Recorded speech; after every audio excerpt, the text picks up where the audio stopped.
Donc, bonsoir à tous pour cette conférence organisée par l'ISEO, l'Institut supérieur d'études œcuméniques. Alors pour ceux qui ne connaissent pas, je rappelle que l'ISEO est un institut reposant sur une collaboration entre le Théologicourt, l'Institut protestant de théologie et l'Institut de théologie orthodoxe Saint-Serge, qui propose des formations sur les différentes églises et traditions chrétiennes et sur les enjeux et les méthodes de l'œcuménisme. Et j'ai mis quelques documents pour ceux qui sont présents dans cette salle, si vous voulez, sur nos formations. Donc ce soir, l'ISEO est heureux d'accueillir les co-éditeurs et auteurs d'un ouvrage collectif de longue haleine, publié récemment, donc c'était en juillet 2021 que le livre est sorti, sur les autocéphalies dans le monde slave, l'histoire des autocéphalies dans le monde slave. Alors, autocéphalie, c'est un mot qui fait tout de suite penser à des questions très actuelles et brûlantes au sein de l'orthodoxie.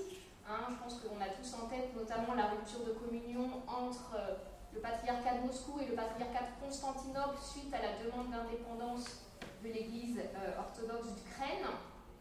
Mais, d'ailleurs, en introduction de cet ouvrage, cette crise est rappelée, mais c'est tout de suite pour s'en distancier. C'est-à-dire que les auteurs de l'ouvrage nous disent d'emblée, ils ne veulent pas entrer dans les controverses. Ce qu'ils veulent au contraire, c'est justement se mettre à distance de ces controverses qui parfois font écran à la compréhension, à une juste compréhension de ce qu'est, de ce qu'a été à travers l'histoire de l'autocéphalie, pour justement en avoir une approche plus sereine, grâce d'une part à l'outil des sciences sociales, donc une approche aconfessionnelle à partir des sciences sociales, et puis surtout une approche qui inclut une grande profondeur historique, puisque vous remontez jusqu'au IXe siècle et vous l'expliquez en disant que en fait, les revendications d'autocéphalie qui surgissent massivement au XIXe siècle, dans un contexte bien particulier qui est la naissance des nationalismes, fait référence justement à ce passé médiéval au IXe, Xe siècle pour fonder et justifier leurs revendications. Donc vous avez tout ce travail collectif qui est quand même important. Je crois qu'il a mis 6 ans cet ouvrage, c'est ça, à prendre forme. 6 ans. Ouais. À Rome. À Rome, oui, parce que c'est publié par l'École française de Rome. Donc 2 rencontres à Rome. Et alors j'avais noté combien d'auteurs ? 21 auteurs. 21 auteurs d'origines très diverses et traitant bien sûr de toute cette longue période. Donc cette conférence va en gros se dérouler en 3 temps. Nous aurons d'abord une présentation à partir de cartes, donc cartographiques, avec un tout petit temps de questions pour quelques éclaircissements si nécessaire. Ensuite, nous écouterons nos 3 co-éditeurs intervenir, faire une présentation à partir de leur spécialité propre. Et puis enfin, il y aura un large temps d'échange et de questions avec le public en présent et aussi le public en ligne. Vous pouvez à distance mettre des questions sur la partie discussion. Pour ça, il faut juste entrer votre nom et vous pourrez ensuite avoir accès à cette partie discussion. Alors, peut-être simplement rappeler qui nous avons avec nous. Vous aviez leur nom. Donc Frédéric Gabriel, Marie-Hélène Blanchet, Laurent Tatarenko et Constantin Vetochnikov, qui interviendra plus dans la partie questions. Donc tous les 4 historiens, tous les 3 co-éditeurs, vous travaillez au CNRS. Alors, soit spécialiste de l'histoire médiévale, Marie-Hélène Blanchet, sur l'antiquiste, travaillant notamment sur les liens avec le monde slave. Laurent Tatarenko, plutôt moderniste, travaillant sur les populations uniates et orthodoxes donc à l'époque moderne. Et puis alors Frédéric Gabriel, non pas spécialiste du monde slave, mais plutôt spécialiste des questions ecclésiologiques telles qu'elles peuvent être abordées à travers les sciences sociales. Voilà. Bien, donc écoutez maintenant, je vous laisse la parole. Encore une fois, merci d'être présent. Nous sommes heureux de vous écouter. Merci beaucoup, je veux brancher voilà.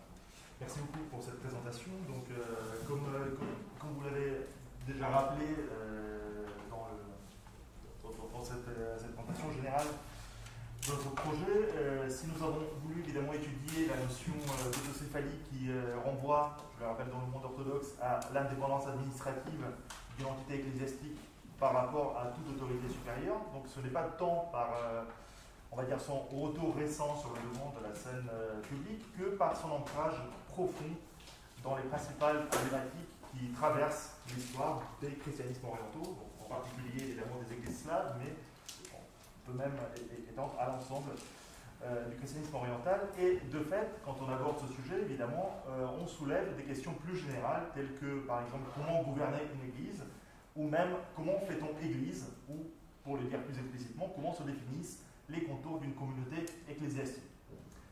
Et justement, pour commencer cette présentation, je partirai de cette question des frontières à partir des cartes qui sont présentées dans notre ouvrage, donc dans un dossier cartographique présenté à la fin du livre, donc réalisé principalement par Philippe Jalez et Goran Sekulovski, donc pour la question, pour la présentation cartographique, et avec des textes que moi-même et Marie-Hélène, nous avons essayé de rédiger en étendant un petit peu nos compétences sur d'autres zones et d'autres périodes dont nous ne sommes pas forcément spécialistes à l'origine.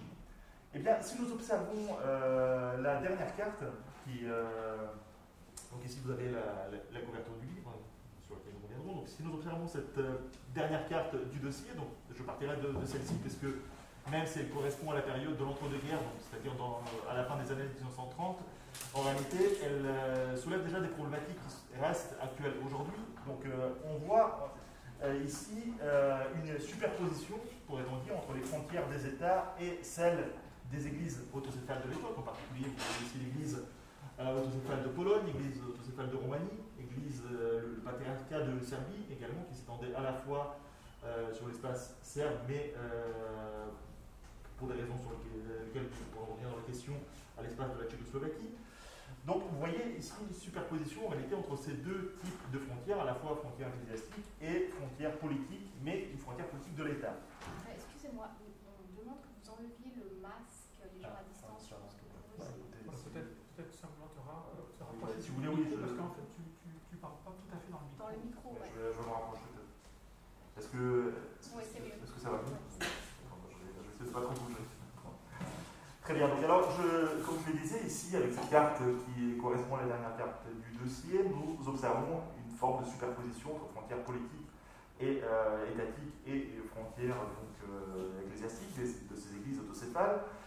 Mais il faut toutefois remarquer que cet élément qui est présenté aujourd'hui comme une donnée, pourrait-on dire, générique des autocéphalies, a une histoire et il reflète précisément les évolutions et certains balbutiements dans la définition de l'indépendance ecclésiastique que nous aborderons en détail par la suite donc dans notre présentation.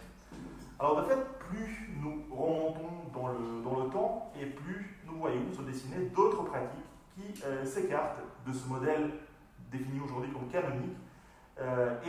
Par exemple, si nous revenons sur la carte du début du XXe siècle, donc celle qui précède la carte que j'ai évoquée en premier, période dite des empires multiethniques, en tout cas pour cette région, nous voyons un découpage juridictionnel beaucoup plus bigarré, où les cadres ecclésiastiques tentent de reproduire et de consolider non plus tellement les démarcations entre États, mais les contours des communautés nationales en formation. Si nous poursuivons encore davantage cette plongée, on va dire, dans le temps, et vers le XVIIIe siècle, nous constatons que les juridictions ecclésiastiques orthodoxes se voient affectées ici par deux autres phénomènes concomitants. Donc, d'une part, celui de la détention confessionnelle et l'apparition des communautés uniates, que vous voyez ici sur la carte, donc, qui se situent elles aussi sur les frontières, donc politiques certes, mais aussi des frontières confessionnelles entre les États catholiques et les États orthodoxes, ou avec l'Empire ottoman, donc État musulman. Et un autre phénomène, c'est celui de la guerre précisément entre les Habsbourg et les Ottomans, qui introduit des fractionnements à son tour de part et d'autre de la frontière militaire, que nous voyons ici à partir du cas de l'église serbe, donc le patriarcat de Peć, représenté ici à la fin du XVIIIe siècle, juste avant son abolition, donc en 1766. De la même façon, la carte de la métropole de Kiev, qui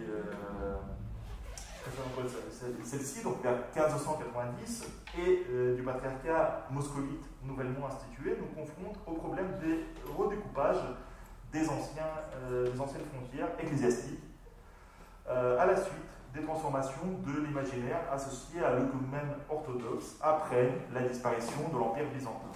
Alors bien entendu, cette corrélation complexe entre le contexte politique et les cadres ecclésiastiques se manifeste déjà à l'époque byzantine, qui voit justement l'apparition et l'affirmation de la notion d'autocéphalie. C'est la raison pour laquelle nous faisons démarrer notre récit précisément au IXe siècle, comme cela avait été rappelé. Et précisément pour vous présenter cette période byzantine, je laisse la parole à Marie-Hélène, qui est bien plus spécialiste que moi de cette période et qui présentera justement les spécificités de cette époque.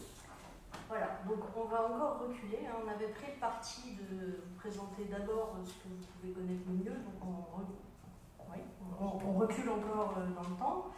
Alors, nous voilà au XIVe siècle, et donc là, vous ne voyez pas toute la partie nord, mais c'est important de dire que la juridiction donc, de Constantinople, du patriarcat de Constantinople, s'étend partout dans le monde oriental, sauf ce que vous voyez qui n'est pas en bleu. Donc, j'insiste un petit peu, mais Kiev, Moscou, à cette époque-là, tout cet espace-là dépend du patriarcat de Constantinople. Donc, venons maintenant sur ce qui est sur la carte. Ici, donc, la Serbie vers 1346, donc la Serbie est en violet.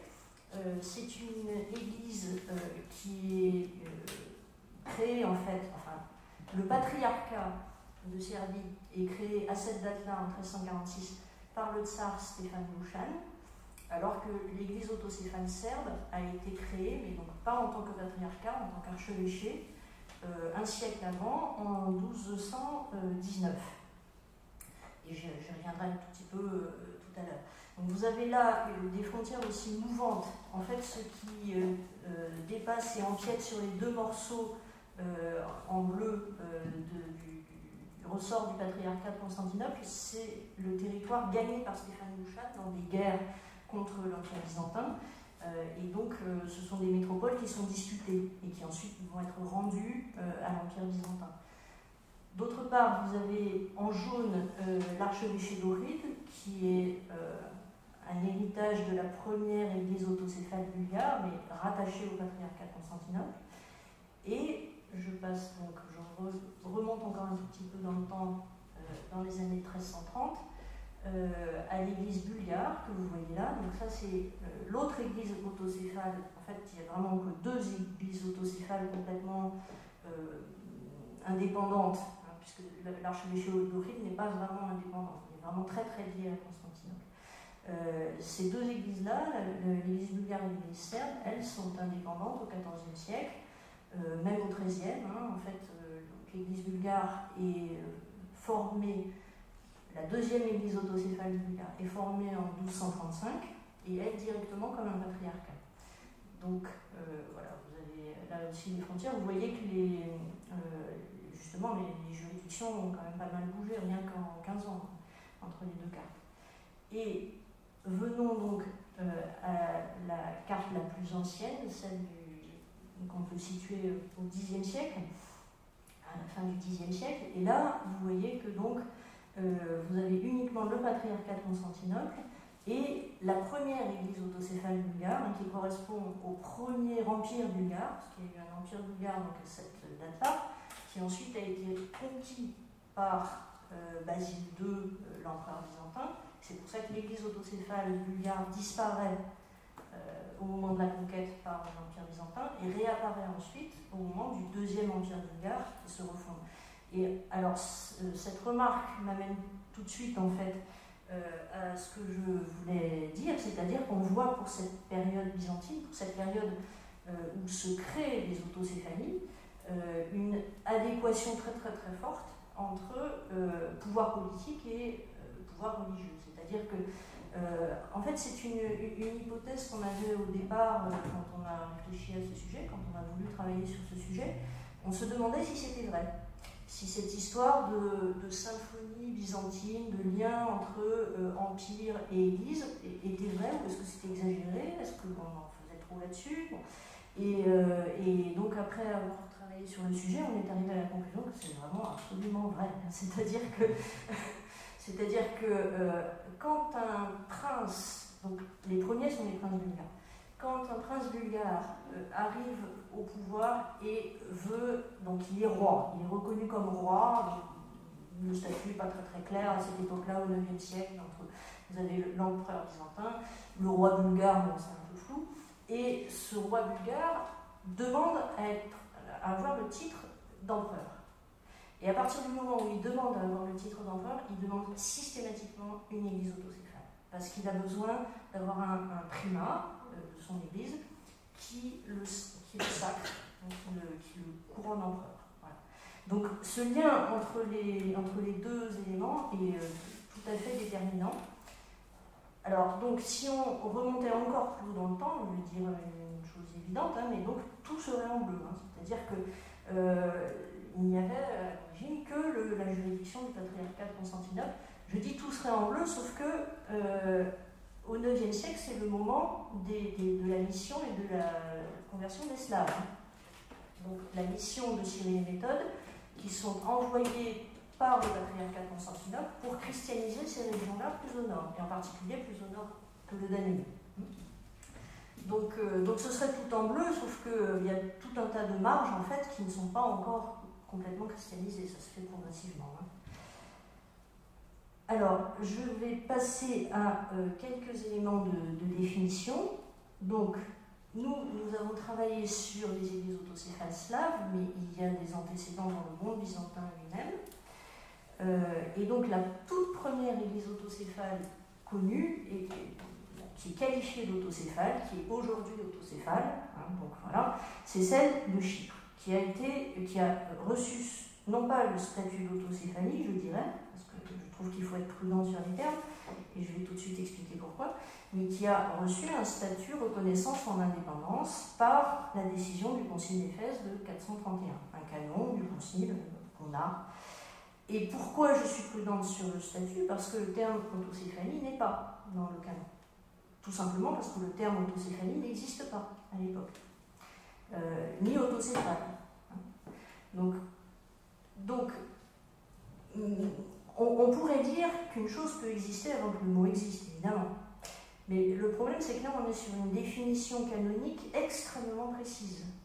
Donc, quand on a une approche canonique sur cette période-là, rétrospectivement, si on utilise le terme autocéphale, on va avoir tendance à penser à quelque chose d'extrêmement précis comme aujourd'hui, et c'est pas du tout ça. Voilà. Donc, la première apparition du terme aftoképhalon, et donc on a travaillé avec mon collègue Constantin Letochnikov sur ce terme, hein, qui est donc lui aussi byzantiniste. On a fait 2 articles dans le volume, l'un sur la définition du terme, donc aftoképhalon, et la première apparition du terme, donc c'est dans ce que vous avez, l'histoire de l'église de Théodore Lecteur, à propos de l'église de Chypre, mais donc un siècle après sa création. Ensuite, donc, nous cherchions à élucider un petit peu le sens de aftoképhalon dans les sources byzantines. Est-ce que c'est un terme qui est réservé à l'Église, par exemple? Et non, ça n'est pas strictement réservé à l'Église. On trouve des occurrences assez rares. De toute façon, le terme est assez rare dans l'ensemble. Hein, et on trouve des occurrences qui désignent, par exemple, dans des œuvres de Constantin Porphyrogénèse, l'empereur, des populations qui sont un peu indépendantes, qui n'ont pas de chef, etc. Elles sont qualifiées de autocéphales. Mais c'est quand même dans un contexte ecclésiastique qu'on trouve le plus souvent le terme. Et alors, on le trouve pour 2 églises de l'époque proto-byzantine. L'église de Justinien Imprimain, qui se voit obtenir, enfin qui se voit attribuer par l'empereur Justinien. Alors, Justinien, c'est le fondateur de cette ville. On pense, on n'en est pas certain, mais on pense que c'est Tcharichingrad en Serbie aujourd'hui. Donc, Justinien attribue à l'église de Justinien Imprimain, donc de sa fondation, l'autocéphalie, dans une loi. Dans 2 lois, même d'ailleurs, il le confirme. Les 2 dates que je vous donne sont 2 lois de Justinien. Et l'église de Ravenne donc, obtient elle aussi l'autocéphalie par un privilège de Constant II, donc en 666, Et là, on a vraiment le terme, enfin le document lui-même s'intitule Privilegium. Et en fait, ce qu'on discerne, c'est que le processus d'attribution de l'autocéphalie à cette période-là, hein, donc vous êtes on a commencé en 431, 5e, 6e, 7e siècle, dans le monde byzantin, c'est en fait un empereur qui octroie un privilège impérial à une église qui lui permet à cette église d'être indépendante, et de ne pas dépendre ni de l'évêque local, ni du patriarcat. Donc c'est un statut qui est conféré par l'empereur. Et du reste, il est dit, pour Ravenne, c'est très très clair, c'est l'empereur qui nomme l'archevêque autocéphale lui-même. Et de toute façon, l'empereur, dans le contexte byzantin, a un rôle ecclésiastique majeur. Il n'y a pas de séparation des pouvoirs entre Église et Empire. Alors, donc, ici, une petite chronologie très rapide pour revenir sur ce que je vous ai montré avec les cartes, hein, mais juste pour remettre ça au clair. Et donc, j'ai mis à chaque fois qui a octroyé le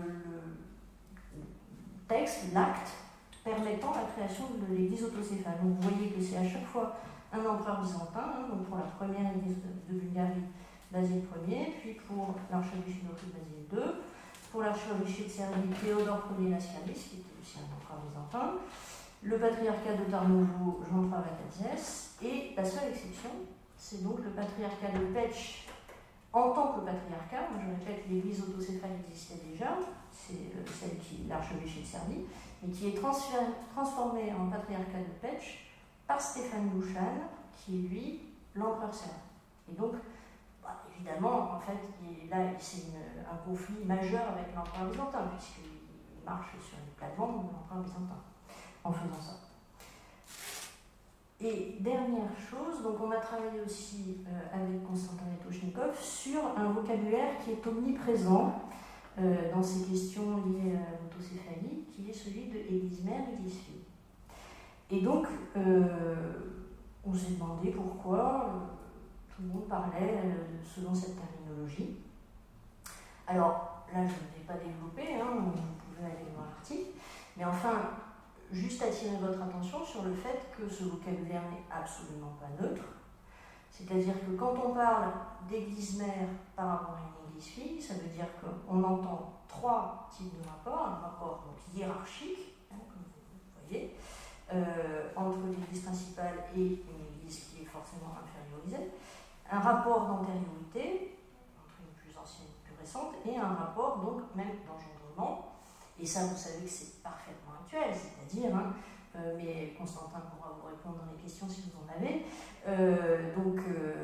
qui a engendré quelle église, à quelle église doit-on demander l'autocéphalie, à qui l'Ukraine devait-elle demander son autocéphalie, puisque maintenant il n'y a plus d'empereur pour l'accorder, maintenant c'est un processus ecclésial.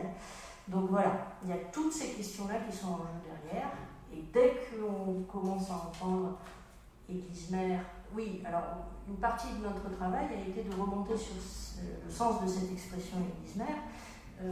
En fait, donc c'est un sens qui renvoie à l'utilisation par l'Église romaine de ce terme, église-mère des autres églises.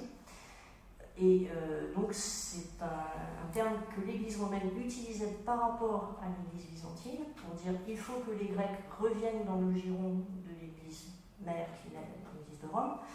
Et c'est donc un type de vocabulaire très polémique, hein, et qui a été transposé dans les relations entre les églises slaves ensuite, donc entre les patriarcats et les églises slaves qui cherchaient à obtenir l'autocéphalie.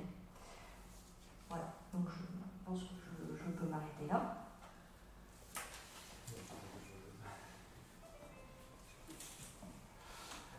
Donc je reprends la parole effectivement, puisque comme nous avons choisi de vous présenter notre ouvrage selon un survol à la fois thématique et chronologique, il m'incombe de prendre la suite de Marie-Hélène pour essayer justement d'esquisser les problématiques propres aux époques modernes et contemporaines. Alors je dois avouer que cela représente une véritable gageure, non seulement à cause de la richesse évidemment des textes consacrés à cette période, mais également parce que cette étape de notre récit et en particulier les 19e et le 20e siècle, constitue un moment particulièrement fort où la notion même de l'autocéphalie se cristallise d'après une redéfinition, nous l'avons rappelé quelques fois, opérée par les canonistes et où se construit finalement une relecture à rebours de ce phénomène de l'indépendance ecclésiastique depuis ses origines.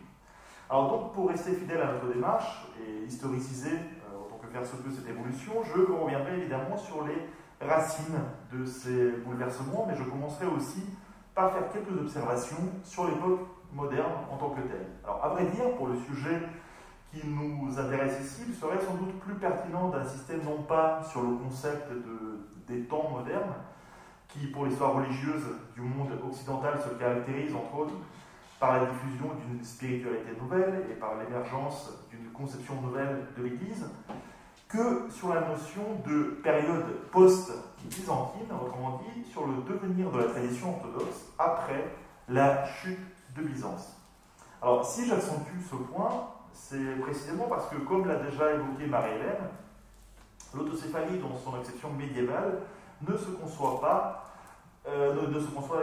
qu'à travers, justement, un rapport entre,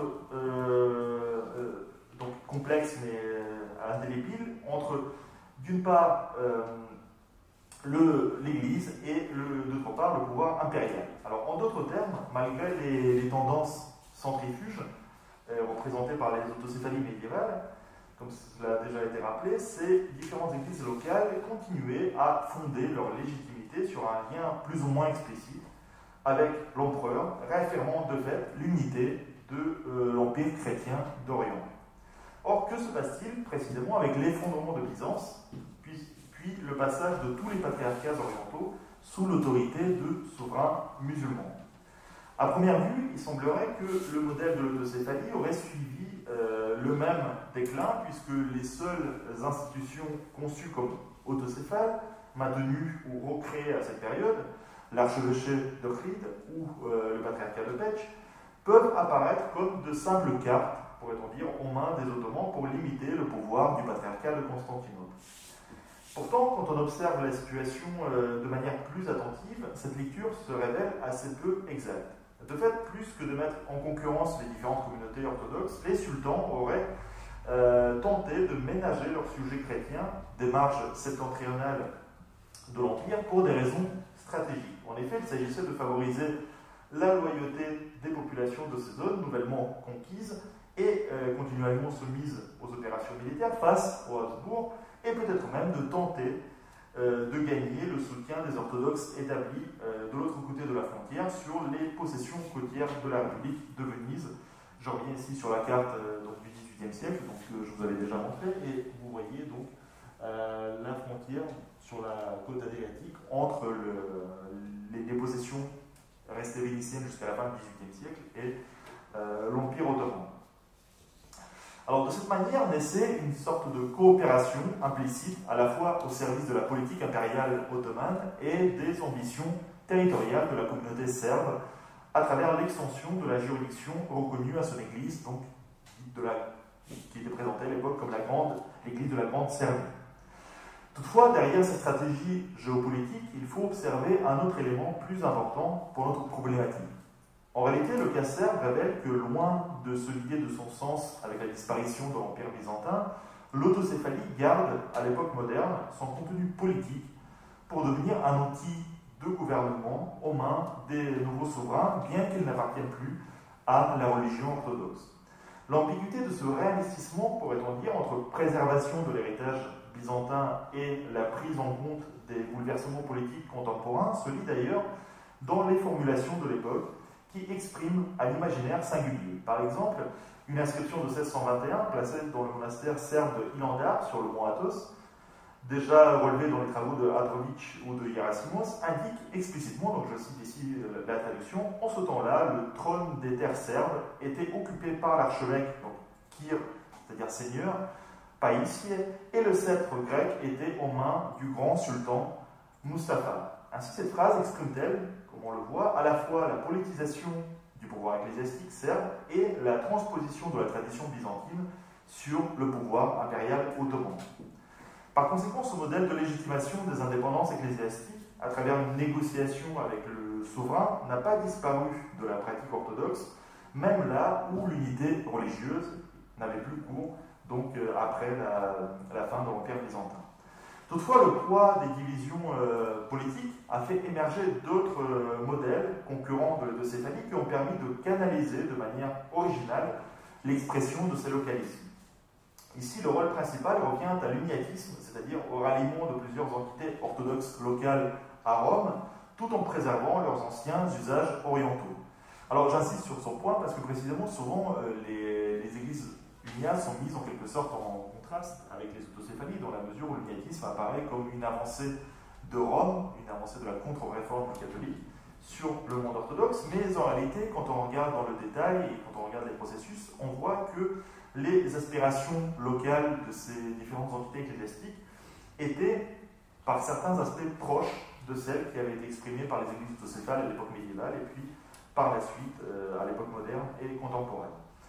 Alors le cas le plus précoce et le plus abouti renvoie à l'Union de Brest qui, en 1595-1596, a placé dans la juridiction de la papauté la métropole eurutaine de Kiev, donc, qui aujourd'hui serait on va dire le précurseur de l'église ukrainienne actuelle, et l'église de Moscou également, par la même occasion. Et plus tard, au cours d'un long XVIIe siècle, les applications plus régionales de ce même modèle sont apparues sur d'autres marges de la monarchie des Habsbourg, donc comme vous le voyez sur la carte que j'avais déjà montrée, donc la carte des Unions, sur la côte d'Almat, donc en Croatie, en Hongrie ou en Transylvanie, donc c'est-à-dire sur l'ensemble de cette frontière qui séparait l'Empire des Habsbourg de l'Empire ottoman ou la Pologne-Lituanie de la Moscovie. Cependant, à la différence des pratiques médiévales orthodoxes, l'uniatisme transférait à la papauté la place attribuée dans le modèle byzantin à l'empereur chargé de garantir précisément la légitimité et la cohésion des différentes entités ecclésiastiques locales. De ce point de vue, l'émergence des églises uniates ne constituait pas une révolution ecclésiologique du christianisme oriental, mais s'affirmait plutôt comme une redéfinition des rapports institutionnels dans le contexte des pouvoirs non orthodoxes. La préservation de ce lien essentiel entre le prince et la hiérarchie ecclésiastique locale s'observe entre autres dans le cas polno-lituanien, donc que j'ai déjà cité. Et en effet, l'église uniate kievienne s'est progressivement affirmée comme un véritable catalyseur, pourrait-on dire, du loyalisme envers le souverain, donc le roi de Pologne, au point de devenir intimement lié au destin de la République polno-lituanienne elle-même, dont la disparition à la fin du XVIIIe siècle a entraîné une profonde désorganisation pour le clergé de rite grec et, dans une certaine mesure, pour les fidèles. En guise de symbole, on peut mentionner ici le portrait de l'évêque de Lviv et futur métropolite uniate de Kiev, donc Léon Cheptyski, réalisé par l'un de ses protégés, donc Jan Józef Filipovitch, vers 1760.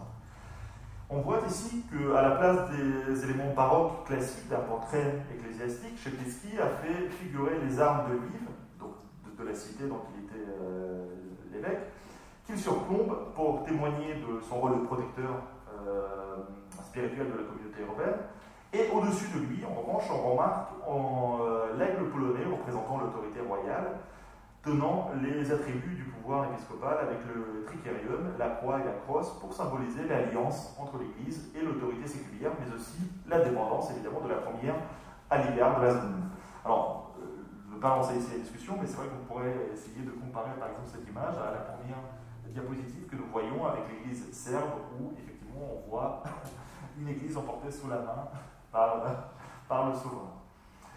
Alors, de cette manière, l'uniatisme apparaît comme une réponse, pourrait-on dire, formulée au temps de la confessionnalisation aux aspirations similaires à celles déjà exprimées par les autocéphalies médiévales.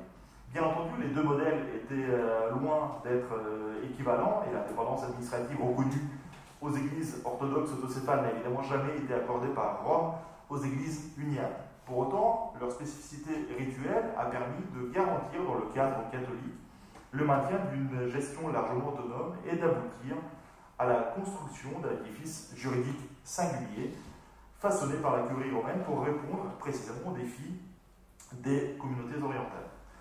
D'autre part, ce temps des confessions, pour reprendre la formule consacrée par Marc Vénard, a produit toute une série de circulations et de contaminations réciproques entre les modèles catholiques, latin et orthodoxe. En particulier, la diplomatie ecclésiastique de la papauté post-tridentine, construite sur le renforcement de son autorité spirituelle, a remis sur le devant de la scène le rôle des anciennes autorités religieuses, y compris orthodoxes, dans la régulation des autonomies ecclésiastiques annonçant les évolutions du XIXe siècle.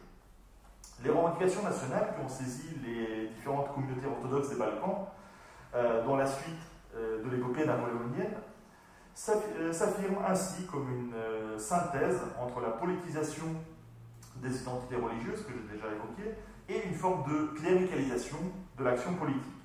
En effet, dans cette effervescence, l'autogouvernement ecclésiastique ou l'indépendance ecclésiastique locale est invoquée comme l'un des piliers de l'indépendance politique, et les clergés orientaux se placent au cœur, voire à la tête de ces mouvements nationaux. Si ce rapport de force vise les pouvoirs impériaux, il se construit aussi de plus en plus face à l'autorité du patriarcat de Constantinople, qui devient un acteur à part entière dans cette négociation. Alors l'évolution de ces tensions, qui s'observent en particulier au XIXe siècle, suit néanmoins deux voies différentes dans la monarchie des Habsbourg et sur l'espace ottoman. Dans ce deuxième cas, la formation de nouvelles entités politiques donne lieu à des conflits armés ou à une opposition violente à l'autorité ottomane, mais aussi à l'autorité du patriarcat de Constantinople, débouchant souvent sur des situations de schisme avant que les patriarches œcuméniques ne reconnaissent a posteriori les indépendances autoproclamées. Donc comme vous le voyez ici sur la carte qui représente la situation au début du XXe siècle, mais finalement qui est un héritage direct des luttes et des tensions qui avaient été menées tout le long du XIXe siècle. Alors dans notre ouvrage, ces tensions sont traitées par Bernard Lori et Goran Sokolovski à travers le cas de l'exarchat bulgare et de l'imbroglio politico-religieux créé par la question macédonienne sur les anciens territoires de l'archevêché d'Ohrid, justement, qui a toujours eu cette situation un peu particulière, à la fois clamant son indépendance, mais sans jamais être véritablement autocéphale dans le sens canonique du terme, pourrait-on dire. Alors, cette friction avec l'autorité constantinopolitaine reflète aussi, paradoxalement, une institutionnalisation de la notion d'autocéphalie dans le contexte de l'affaiblissement du pouvoir ottoman. Désormais, la décision du sultan n'est plus suffisante pour garantir la légitimité d'une entité ecclésiastique, et l'instauration de l'exarchat bulgare en 1872 est fermement rejetée par le concile réuni à Constantinople, entraînant des divisions et de nombreuses tensions dans la vie des communautés locales.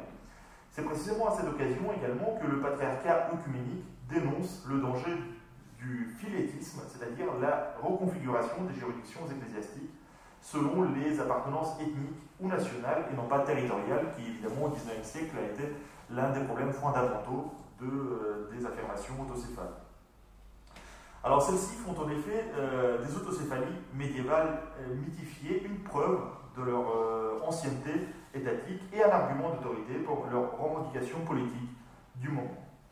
Alors face à ce territoire ottoman, il y a également un autre modèle qui concerne le territoire des Habsbourg, où le pouvoir impérial tente à son tour de limiter l'ardeur des courants centrifuges en instaurant un morcellement des chrétiens orientaux, à la fois orthodoxes et catholiques, à l'aide d'une typologie complexe qui accorde l'indépendance juridictionnelle à plusieurs églises locales, au détriment des métropolites de Karlovci, qui était en quelque sorte le patriarche serbe responsable de toutes les communautés orthodoxes de l'empire habsbourgeois au XVIIIe siècle. Vers la fin du XIXe siècle, justement, les orthodoxes de l'Empire austro-hongrois se répartissent ainsi entre trois entités indépendantes entre elles, mais également indépendantes de fait de Constantinople, sans compter la métropole concordataire de Bosnie, étudiée par Philippe Gélèse, alors que les communautés uniates, à leur tour, se retrouvent divisées entre quatre structures autonomes issues des différentes unions locales, en instaurant également un découpage ethnique et linguistique entre les fidèles en Croatie, en Transylvanie, en Hongrie, et plus tard en Galicie, sous l'autorité autrichienne à partir de la fin du XVIIIe siècle. Alors, malgré les évolutions institutionnelles assez différentes dans l'espace ottoman, tout comme dans l'espace bourgeois, le XIXe siècle voit donc triompher l'idée que les cadres de l'administration ecclésiastique doivent tenir compte des frontières politiques, soit en se conformant au territoire de nouveaux États-nations, soit en se pliant au découpage les juridictions ecclésiastiques au profit des évolutions des frontières impériales, comme le montre justement le cas de la Bosnie, qui, en quelque sorte, jouit d'une sorte d'autonomie de fait, tout en étant dans un statut très ambigu par rapport aux frontières entre l'Autriche-Hongrie et l'Empire ottoman. Alors cette marche à la nationalisation des structures ecclésiastiques change partiellement de forme après la Première Guerre mondiale et la naissance des nouvelles entités politiques à la place des anciens empires, précisément. Dans les Balkans, la consolidation des indépendances ecclésiastiques acquises au cours du XIXe siècle s'accompagne de la promotion des titulatures patriarcales locales. À leur tour, les nouveaux États de l'Europe centrale et orientale cherchent à détacher leurs populations orthodoxes de la juridiction du patriarcat de Moscou, considérés désormais comme soumis au pouvoir communiste. Donc là, je reviens sur la première carte que je vous ai montrée, où nous avons la situation des années 30. Dans les pays baltes, en Finlande ou en Tchécoslovaquie, les gouvernements imposent également aux structures orthodoxes locales une réorganisation des églises autonomes, ramenées sous la juridiction du patriarcat de Constantinople ou celui de Serbie, alors qu'en Pologne, une démarche similaire a abouti à la création d'une église autocéphale reconnue au départ par le seul patriarcat de Constantinople à partir de 1924. La même tendance prend forme dans la jeune république ukrainienne, mais pour des raisons de procédure et surtout à cause de l'instabilité politique, l'église autocéphale d'Ukraine ne parvient pas à obtenir sa reconnaissance canonique et, après une courte période de coexistence, se retrouve dès la fin des années 1920 en confrontation directe avec le régime communiste et disparaît à la veille de la Deuxième Guerre mondiale. Si justement ensuite la Seconde Guerre mondiale redonne une vie éphémère à certains de ces espoirs nationaux déçus, avec la refondation des églises autocéphales en Biélorussie, en Ukraine ou en Macédoine, c'est surtout la fin du conflit et son évolution vers la guerre froide qui assure une promotion nouvelle au modèle institutionnel de l'autocéphalie. La conférence interorthodoxe réunie à Moscou en 1948 et étudiée dans le volume par Laura Pettinaroli révèle en effet une forme de réappropriation par le patriarcat de Moscou de la rhétorique politique déployée par le pouvoir soviétique sur la scène internationale. Au cours de cette rencontre, l'autocéphalie est ainsi réinterprétée comme l'expression de l'unité pan-orthodoxe et de la solidarité internationale face à l'impérialisme capitaliste, je cite le terme de l'auteur, du Vatican. Donc justement, on met en quelque sorte, on replace dans les divisions ecclésiastiques les divisions idéologiques entre les deux blocs. Donc en d'autres termes, et presque paradoxalement, si le sujet de l'autocéphalie sert au cours de cette rencontre à réaffirmer la force de la diplomatie ecclésiastique orthodoxe, il enferme dans le même temps son action dans les cadres imposés par l'affrontement politique entre chacun des deux blocs. Pour autant, cette période se distingue surtout par la consolidation du rôle du patriarcat de Moscou comme acteur autonome face à Constantinople, accentuant les fractures institutionnelles nées dans les années 1920 et matérialisées notamment par l'apparition des diptyques différentes, c'est-à-dire par la mise en place d'une commémoration liturgique. Les diptyques sont les listes des personnes commémorées au cours de la liturgie, avec des listes des personnes et des institutions, donc également des listes divergentes d'églises reconnues comme canoniques, et de ce fait, par la production de deux images discordantes de l'œcumène orthodoxe. Autrement dit, Moscou et Constantinople créent ainsi deux visions du monde orthodoxe canonique, justement dans ce cadre de l'opposition politique de la guerre froide. La question de la reconnaissance et de la légitimation de l'indépendance ecclésiastique nous plonge évidemment au cœur de l'ambiguïté intrinsèque de l'autocéphalie, mais sur ce point, je laisserai dans quelques minutes Frédéric revenir plus en détail sur ces questions problématiques. Pour ma part, je me limiterai simplement à quelques remarques qui permettraient d'accentuer les conclusions de notre ouvrage et rappeler que la problématique de l'indépendance ecclésiastique, exprimée par le terme autocéphale ou autocéphalie, s'est déployée dans une succession de régimes différents qui ont chacun produit un mode d'application particulier d'une notion prétendument invariable, du moins telle qu'elle est présentée aujourd'hui. Si nous essayons de retracer cette historicité, nous pouvons distinguer de manière certes schématique, mais pertinente pour notre propos, au moins 5 périodes avec des basculements plus ou moins abrupts,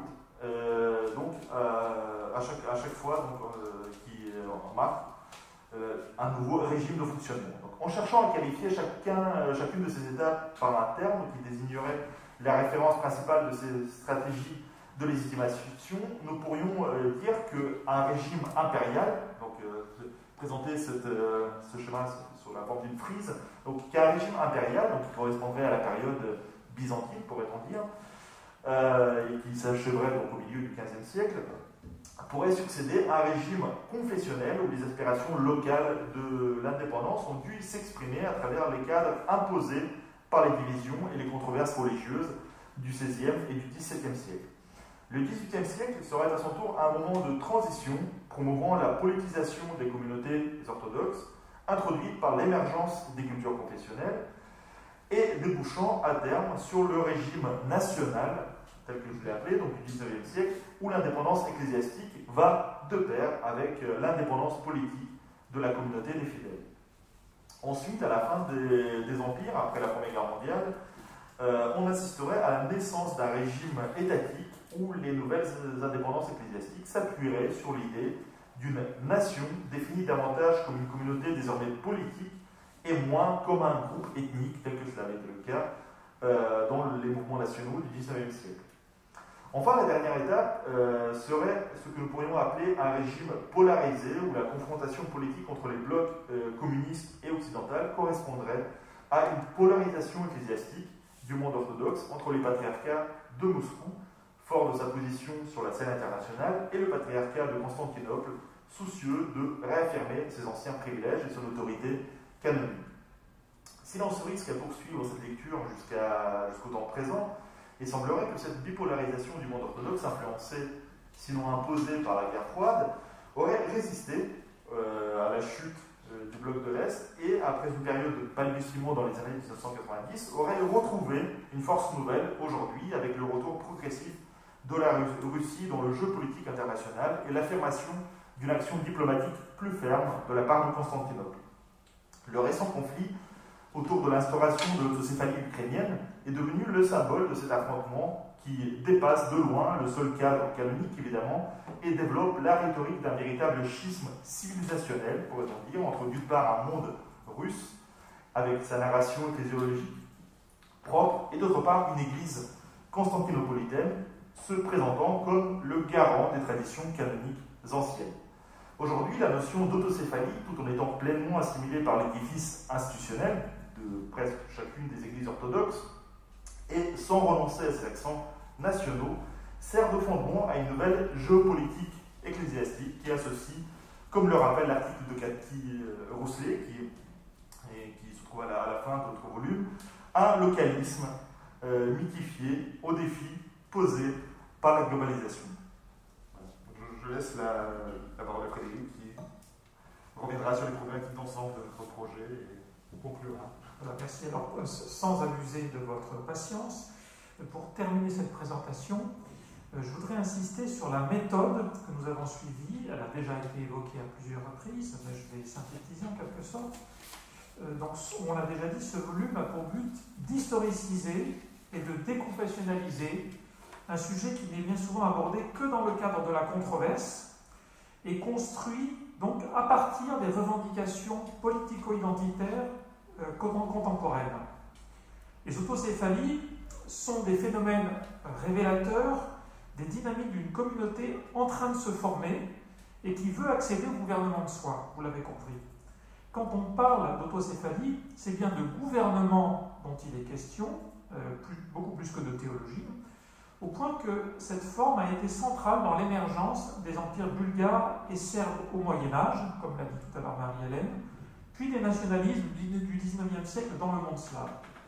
En effet, le gouvernement se conçoit ici comme conjointement civil et ecclésiastique, avec toutes les dissensions qui peuvent advenir entre ces deux plans, mais aussi avec les instances extérieures, empire byzantin ou ottoman, patriarcats orientaux anciens, église romaine, État limitrophe, etc. C'est pourquoi l'autocéphalie constitue toujours un sujet hautement polémique et ces débats font souvent écran à une saisie historicisée et distanciée du sujet. Tel a été notre objet, l'examen non partisan et surtout comparatif, vous l'avez déjà compris, d'une forme ecclésiale révélatrice de tensions profondes qui est rarement étudié en faisant un pas de côté par rapport aux controverses. C'est-à-dire que la plupart des gens qui écrivent sur les autocéphalies sont eux-mêmes, en fait, plongés dans la controverse et ont une option à défendre, une église autocéphale à défendre, ce qui n'est pas du tout notre but. J'insiste également sur le piège sémantique des termes que nous utilisons couramment pour désigner une réalité transhistorique. Le danger est de croire à son essence inchangée au cours des âges. Les phénomènes désignés par un même terme sont pourtant divers, alors même que l'objectif de nombreux discours officiels est d'instaurer une continuité naturelle entre des périodes différentes et des formes institutionnelles très hétérogènes, d'autant que l'autocéphalie n'est pas séparable des notions très délicates et elles aussi évolutives au cours des âges, des notions de peuple, d'ethnos, de nation et d'État. D'où l'impératif d'observer et de comparer des pratiques, j'insiste sur le pluriel, des pratiques d'autocéphalie sur le temps long et pas des théories, pas une théorie, en se gardant bien de passer donc du gouvernement, de la pratique à la norme. Le choix de ce long millénaire, puisqu'on va du 9e au 21e siècle, s'explique par notre objet même. Au 19e siècle, les nombreuses revendications d'autocéphalie se présentent à plusieurs reprises, non pas comme la création d'une église, mais comme la réactivation d'une église autocéphale médiévale, légitimée par son ancienneté, qui coïncide souvent avec une héroïsation de l'indépendance politique. On se doute bien que les paramètres institutionnels, démographiques et géographiques sont fort différents entre ces différentes périodes, mais cet appel au passé est central dans la conscience de ceux qui forment l'Église et il doit être pris en compte dans l'étude. Face à ces mécanismes, l'historien n'est pas l'unique détenteur d'une neutralité axiologique parfois illusoire, mais à tout le moins, il ne s'oppose pas en juge des événements, il n'a pas vocation surtout à exalter un grand récit identitaire. Les 9e et 10e siècles sont considérés comme l'époque inaugurale de l'autocéphalie dans le monde slave, un espace où cette forme d'église est particulièrement prégnante. Précisément, on l'a vu avec Marie-Hélène, le cas de la Bulgarie est exemplaire en ce qu'il nous apprend que l'autocéphalie en tant que telle est difficile à dater et même à définir, tout simplement parce que, pendant longtemps, elle n'a été ni théorisée, ni décrite canoniquement par une instance dogmatique supérieure. Tout au plus, donc, trouve-t-on quelques indications chez les canonistes byzantins du XIIe siècle, ce qui est très tardif vis-à-vis de cette longue chronologie chrétienne depuis Chypre. Concrètement, la création d'une église autocéphale a résulté à chaque fois de négociations fortement dépendantes de la situation géopolitique et de ses particularités. Aujourd'hui encore, avec des arguments divers, les hypothèses des spécialistes de la Bulgarie médiévale ne se recoupent que partiellement. Les différentes datations sont révélatrices des interprétations possibles des sources lacunaires, des enjeux politiques et identitaires, mais aussi de l'absence, pendant longtemps, de codification prédéterminée d'autocéphalie. Et on aurait tort, en conséquence, de systématiser a posteriori les processus des autocéphalies et encore plus de classer les cas historiques en fonction de notre systématisation contemporaine. Ces premiers moments historiques bulgares nous renseignent sur le rôle décisif des souverains dans l'émergence de quelque chose qui ressemble à l'autocéphalie. Ils font en sorte, d'une part, d'intervenir dans le choix du chef de leur église autocéphale, en évitant de faire appel au patriarcat historique dont dépend ou dépendait la circonscription dont il est question, et d'autre part, ils font en sorte de faire reconnaître cette circonscription, la leur, à cette circonscription une dignité qui soit en accord avec son indépendance. Et Günther Preisig a noté combien, malgré l'autocéphalie, les archevêques d'Okhrid étaient liés à l'empereur byzantin. C'est lui qui valide leur élection et la plupart des hiérarques de l'archevêché sont des byzantins. Quand l'Empire byzantin annexe la Bulgarie en 1018, tout en reconnaissant à Okhrid un statut spécifique d'archevêché autocéphale, l'empereur se réserve le droit de choisir le nom de l'archevêque à élire au sein d'une courte liste que lui soumet le synode d'Okhrid. Même si l'on considère que l'ancienne église autocéphale bulgare devient alors un archevêché autocéphale, c'est donc malgré tout avec un statut particulier impliquant un lien de subordination à l'égard de l'empereur byzantin. D'ailleurs, c'est un trait majeur des rapports de force qui voit l'émergence des autocéphalies balkaniques. Elle bénéficie, entre guillemets, des périodes d'affaiblissement du pouvoir de Constantinople et du renforcement civil et militaire, et du renforcement des structures civiles et militaires locales, ou pour le dire de manière encore plus marquée, la revendication d'autocéphalie accompagne des tentatives pour traduire en régime impérial, avec un modèle byzantin, une montée en puissance politico-militaire. Tel est le cas, après 1330, du royaume serbe qui gagne des territoires sur l'Empire byzantin et qui profite de l'affrontement de deux co-empereurs byzantins, Jean VI Cantacuzène et Jean V Paléologue, pour proclamer un patriarcat autocéphale, celui de Pech, dont on a déjà parlé. Mais dans les sources grecques, ce genre de patriarcat n'est jamais considéré sur un strict plan d'égalité avec les autres patriarcats historiques. Vers 1361-62, Callistos Ier rappelle que le patriarche autocéphale de Bulgarie a des obligations envers le siège de Constantinople. On n'est donc pas dans le cas d'une pleine autocéphalie, mais plutôt d'un degré d'indépendance un peu inférieur. Ce dispositif est en réalité un moyen pour le patriarcat de Constantinople de ne pas perdre complètement son autorité dans les Balkans. On peut émettre l'hypothèse que l'existence de l'Empire byzantin rendait presque impossible l'indépendance ecclésiastique complète. Avant que l'institutionnalisation ecclésiastique ne finisse par distinguer au XIXe siècle les deux termes de manière plus stricte, l'autocéphalie est proche d'une autonomie plus ou moins avancée. Elle correspond essentiellement à la constitution d'une hiérarchie ecclésiastique désignée localement, et donc ici très probablement slavophone, mais conservant encore une suggestion symbolique à l'égard de Constantinople. La codification de l'autocéphalie comme stricte indépendance doit être datée donc du XIXe siècle. Là encore, vous voyez que c'est très tardif. Dans le cas de la Serbie médiévale, on pourrait simplement parler d'une forme d'autonomie plus avancée que dans d'autres régions orthodoxes.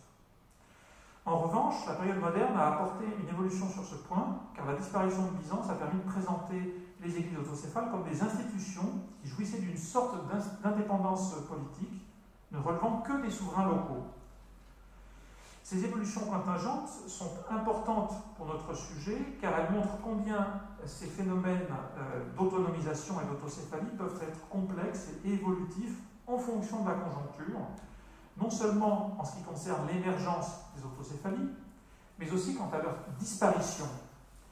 Je rappelle ainsi la fin du patriarcat de Tarnovo, en Bulgarie, en 1393, et la fin du patriarcat de Pech, en Serbie, après 1459, à cause de la chute politique de la structure civile qui leur conférait leur consistance. Mentionnons un autre signe décisif du changement apporté par l'époque moderne et la disparition de l'Empire byzantin, le rétablissement du patriarcat de Pech en 1557, qui se sépare de la juridiction d'Okhrid, n'est pas le résultat d'un acte du patriarcat de Constantinople, mais du sultan. On voit donc comment différents degrés d'indépendance coexistent et touchent divers aspects du gouvernement ecclésiastique, et les modalités de cette indépendance résultent à chaque fois de négociations et de rapports de force. Ce point est essentiel car il n'entre pas, a priori, dans les considérations internes de l'autocéphalie, qui la situe dans le cadre de la définition de l'unité de l'Église, qui est la première, comme vous savez, de ses caractéristiques dans le symbole de Nicée-Constantinople. Sous cette apparente simplicité de la qualification, l'Église est une, se loge en réalité une souplesse remarquable de pensée et de pratique de l'unité. L'autocéphalie est l'une d'elles et renvoie à l'origine aux archevêques et aux métropolites élus localement sans requérir la validation d'une instance supérieure.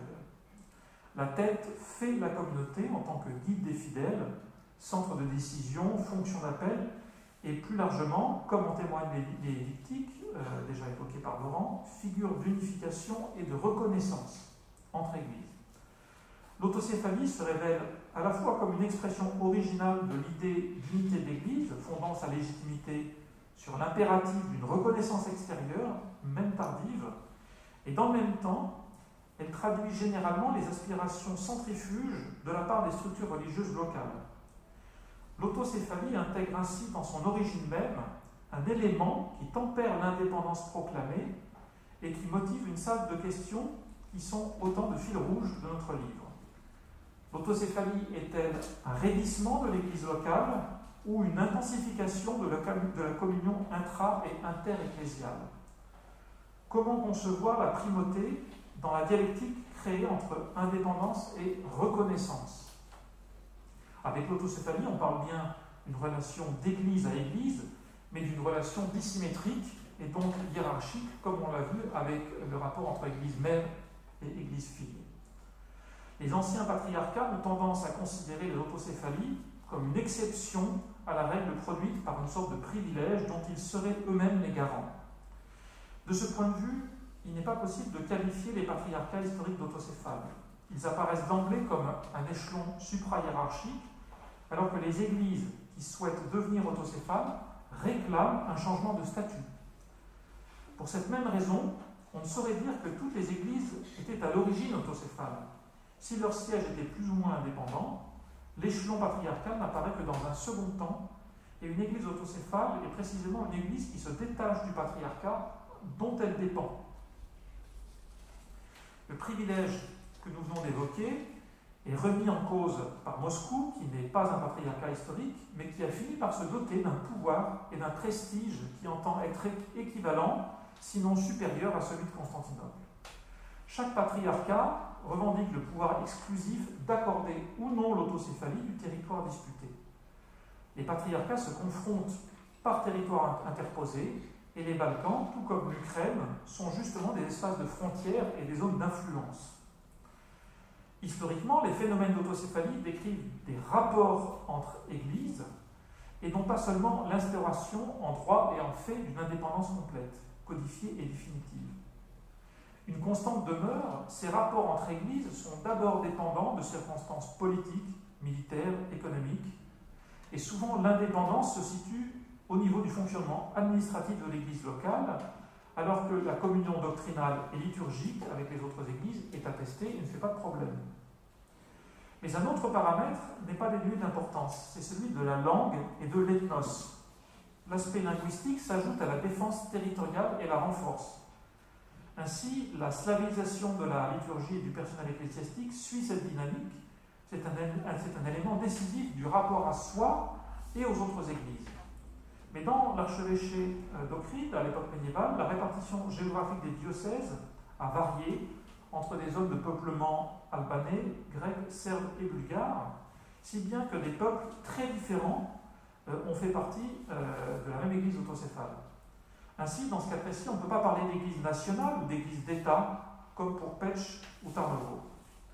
Pour autant, cet archevêché a été investi comme un centre de la culture bulgare ou slavo-macédonienne, surtout à partir du XVe siècle, et ces essais de restauration ont renvoyé à des soubassements ethniques qui sont devenus la règle au XIXe, XXe siècle.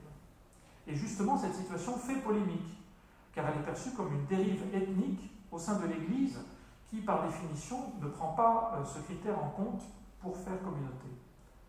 Ainsi, pour notre sujet, une rupture majeure est intervenue au XIXe siècle, dont on pourrait dire qu'il est le siècle de l'invention ou de la réinvention de l'autocéphalie telle que nous la connaissons aujourd'hui, une autocéphalie s'appuyant sur une référence au passé, mais constituée sur des bases essentiellement ethniques et nationales, qui n'ont pratiquement rien à voir avec le modèle médiéval, vous en êtes aperçu. Autrement dit, au moment où l'autocéphalie devient véritablement un terme technique, avec un usage répandu, ces nouvelles dimensions ethnico-politiques en font une notion très problématique. Après la période médiévale de l'Empire byzantin, après la période moderne liée à la domination ottomane, une troisième période, bien identifiable du point de vue des pratiques de l'autocéphalie, se distingue donc avec cet âge des nations. À l'universalité impériale succède la revendication de la légitimité nationale qui ne saurait tolérer trop longtemps la tutelle d'un patriarcat sans empereur, lequel en outre n'est plus en terre chrétienne, lorsque Byzance est tombée aux mains des Ottomans. En somme, il s'agit de secouer le joug d'une double domination, le pouvoir ottoman, le patriarcat de Constantinople, qui est encore forte à la fin du XVIIIe siècle. Reste le paradoxe de l'octroi du statut autocéphale. Au cours du XIXe siècle, c'est le patriarcat de Constantinople qui accorde plus ou moins rapidement ces autocéphalies, même si d'autres processus sont possibles. Ainsi, en mars 1870, à l'issue de discussions réunissant 3 Grecs et 3 Bulgares, l'Empire ottoman instaure de lui-même, par un firman, un exarcat bulgare. Celui-ci se voit comme le rétablissement de l'ancien patriarcat d'Ohrid et se trouve de fait relativement indépendant du patriarche de Constantinople, lequel n'a pas évidemment reconnu ces nouvelles dispositions. Donc la nomination de l'exarque et des évêques est soumise à la validation d'un bérat ottoman. Ce nouveau statut provoque la fureur du patriarche œcuménique qui démissionne, mais il est malgré tout mis en place par les Ottomans en 1872. Et l'Église bulgare déclare son autonomie, ce qui aboutit à un schisme dès le mois de septembre, les Bulgares étant accusés de faire preuve de philétisme, ce qui est une hérésie pour le concile de Constantinople de 1872, qui décide de cette séparation. En conséquence, le pouvoir ottoman, qui entend garder de bons rapports avec le patriarcat de Constantinople, fait parfois des difficultés pour accorder un bérat à l'exarcat. L'autocéphalie de l'Église bulgare n'est reconnue canoniquement par le patriarcat œcuménique qu'en 1945.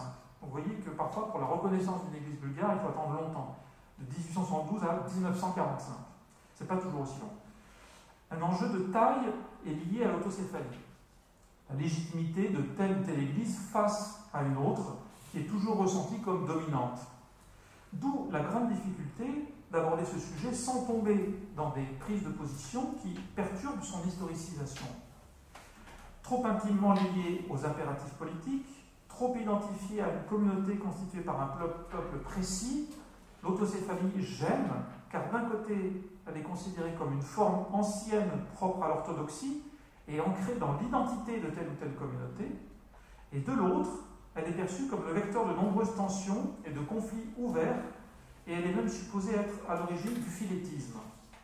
Donc, on oscille entre l'autocéphalie comme un modèle et l'autocéphalie comme une pathologie. C'est pourquoi nous n'avons pas voulu étudier cette notion comme une essence intemporelle et légitimante, mais comme le témoin de conflits dans le cadre du faire Église.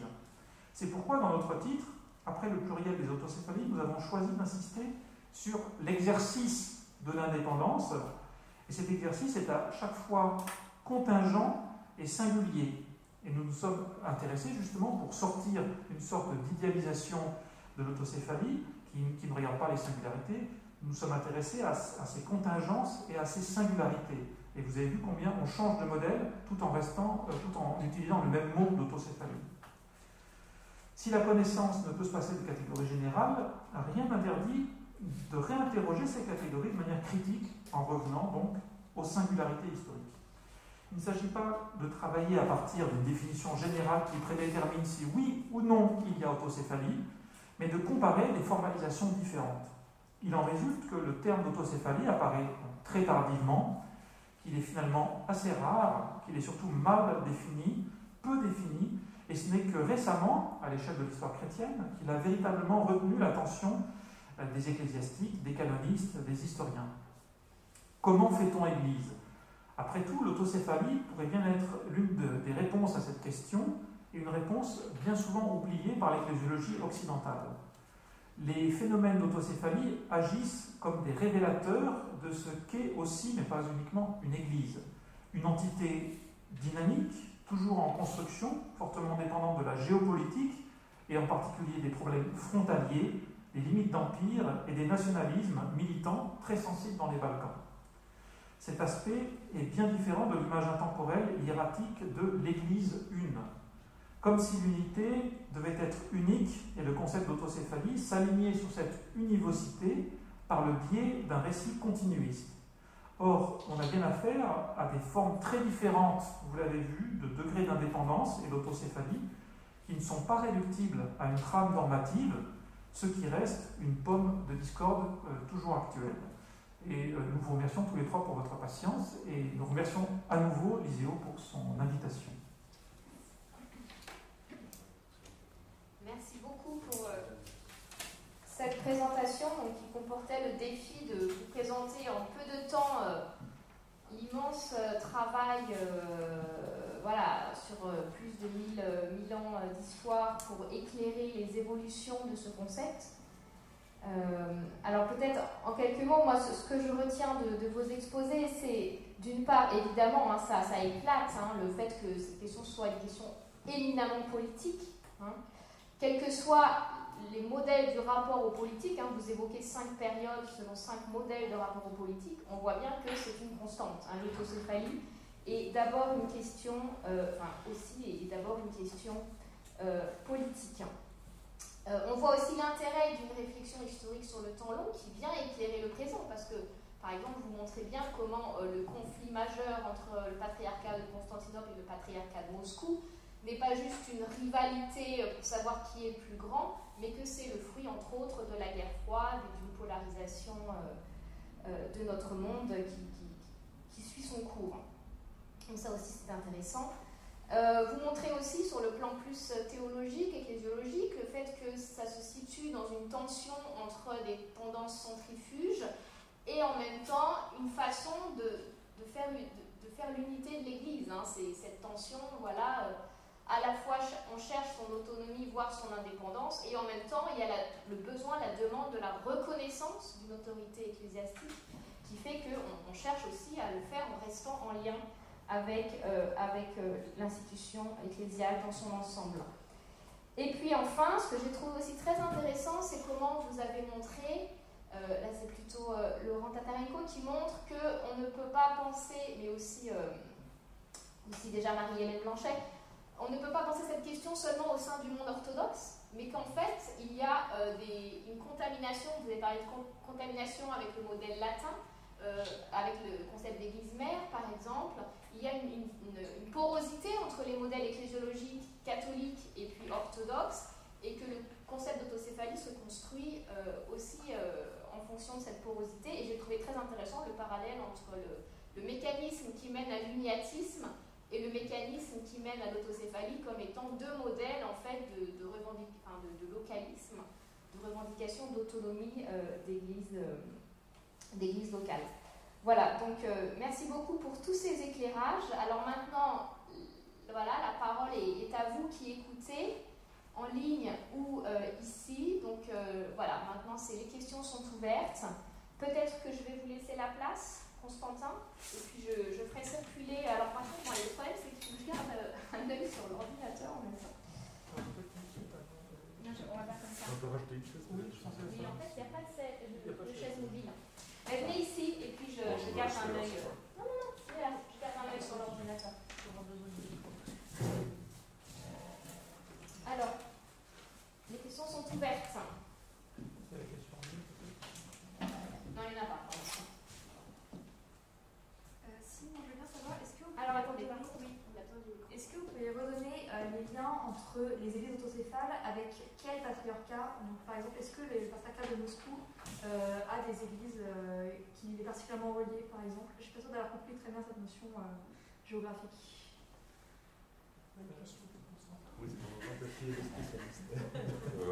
Vous voulez dire quelle église ils sont ressortis de patriarcat de Moscou? Moscou, elle a donné dans son existence 3 tomes d'autocéphalie pour l'église de Tchéquie et Slovaquie, à l'époque Tchécoslovaquie. Acte n'était pas reconnu par le patriarcat œcuménique de Constantinople, qui a donné un autre acte après.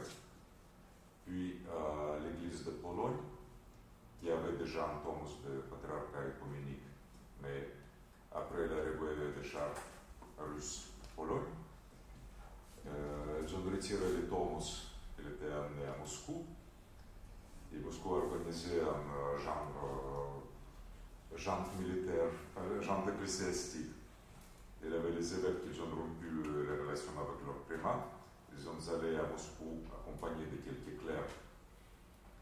Et ce qui était fait à Moscou, ce n'était pas vraiment un tome, c'était un genre d'accord. Nous, de notre côté, nous refusons l'autocéphalie que nous considérons comme anticanonique donnée par Constantinople, et nous demandons une nouvelle. Et Moscou, elle accepte ces évêques et leur clergé en communion. Lyon, il dit quand vous allez obtenir toutes les conditions préalables à l'autocéphalie, vous allez l'avoir. Mais pour cela, le conseil des évêques de l'Église de Russie doit décider. Ça qui jamais eu Lyon, mais les évêques ont été interrogés par télégraphe. Après, l'Église, comment on dit, je ne me rappelle plus les titres exacts, l'Église autocéphale en Amérique. C'était une des parties des immigrations russes. Il y avait plusieurs divisions en France. On avait 3 groupes. Ceux qui sont restés sur le patriarcat de Moscou, ceux qui ont intégré le patriarcat de Constantinople, et ceux qui sont restés à part, c'est le groupe de l'Église russe aux frontières. En Amérique, il y avait 3 groupes aussi. L'Église russe aux frontières, après la métropole d'Amérique, qui n'était pas en communion avec Moscou, mais avec les autres. Il y avait aussi le patriarcat de Moscou. Et les négociations, elles ont abouti, que Moscou les reconnaissait indépendance, il donnait une autocéphalie, tout en gardant ces paroisses qui étaient au patriarcat de Moscou. C'est-à-dire c'est un non-sens canonique, parce qu'en plus, il y avait aussi d'autres églises canoniques, des diasporas grecques, serbes, antiochiennes, roumaines, etc. Concernant l'église de Géorgie, qui était avalée en époque par l'église de Russie, ce n'était pas patriarcat, c'était après l'abolition du patriarcat, après l'annexion de Géorgie à l'Empire russe. L'autocéphalie qui était l'autocéphalie ancienne, on ne sait pas comment c'est apparu, c'est la première fois, c'est Balsamon qui est au XIIe siècle qui dit qu'il est autocéphale et que l'autocéphalie était donnée par le patriarcat d'Antioche, par un concile antiochien. Et dans l'époque byzantine, on la traite dans les actes patriarcaux limite autocéphale, c'est difficile à dire si on considère autocéphale vraiment ou pas. Mais à l'époque ottomane, c'est clair, on le met au même niveau que l'église de Chypre et les autres églises. Même il y avait 2 catholiques, 2 églises en Géorgie. Après la chute de l'Empire russe, l'église de Géorgie a restauré son autocéphalie, auto-restauré, sans demander à quelqu'un d'autre. Il y a eu une rupture de communion avec Moscou. Je ne me rappelle plus, je pense, quelle année c'était restauré, mais c'était déjà à l'arrivée du Staline au pouvoir. Il s'occupait de sa patrie au niveau ecclésiastique et il n'avait pas un tomos, mais un acte synodal de l'église de Moscou qui disait que dorénavant nous rétablissons les liens avec notre église sœur, l'église de Géorgie. Je ne sais pas si j'ai répondu. Si, c'est bon, j'ai le schéma dans ma tête. Et l'Arménie? Mais l'Arménie, il y a l'église orthodoxe aussi, la présence. Normalement, dans cet acte, le patriarcat de Moscou, c'était précisé que le patriarcat de Moscou, il cède la juridiction sur l'Arménie, je ne me rappelle plus temporairement ou de manière permanente. Sur l'Arménie, c'est la question compliquée parce qu'il y a maintenant la question des Arméniens calcédoniens. Moi, je n'ai pas trop étudié cette question-là, mais il paraît que certains groupes d'Arméniens qui sont restés en communion avec l'Église orthodoxe. Mais en Arménie, il paraît des Arméniens calcédoniens, des Russes, et même récemment, il avait une nomination première fois, je crois, depuis le 19e siècle, la nomination d'un évêque orthodoxe par Moscou pour Arménie.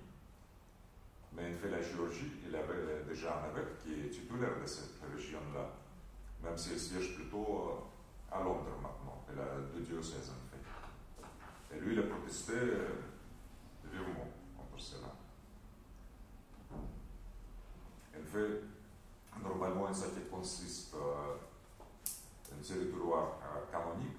L'Arménie se doit appartenir plutôt à l'église de Géorgie. Parce que toutes les deux églises éléments du patriarcat d'Antioche qui se prolongeait jusqu'à l'Asie centrale, jusqu'à l'Ouzbékistan et le catholicossat.